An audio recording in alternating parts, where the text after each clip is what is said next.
இந்த நாள் இனிய நாளாய் அமைய எங்கள் வாழ்த்துக்கள். 30/8/2025 ஆவணி 14 ஆகஸ்ட் சனிக்கிழமை. இன்று சப்தமி, விஷாக நட்சத்திரம்.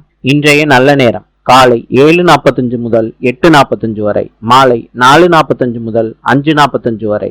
கௌரி நல்ல நேரம் காலை 10:45 முதல் 11:45 வரை, மாலை 9:30 முதல் 10:30 வரை. ராவு காலம் காலை 9 மணி முதல் 10:30 வரை. யமகண்டம் காலை 1:30 முதல் 3 மணி வரை. இன்றைய ராசி பலன்: மேஷம் பெருமை, ரிஷபம் ஆக்கம், மிதுனம் ஆதாயம், கடகம் நலம், சிம்மம் பக்தி, கன்னி தாமதம், துலாம் போட்டி, விருச்சிகம் வாழ்வு, தனுசு மகிழ்ச்சி, மகரம் வெற்றி, கும்பம் பயணம், மீனம் ஏமாற்றம். இந்த நாள் இனிய நாளாயமைய எங்கள் வாழ்த்துக்கள். நாளை சந்திப்போம்.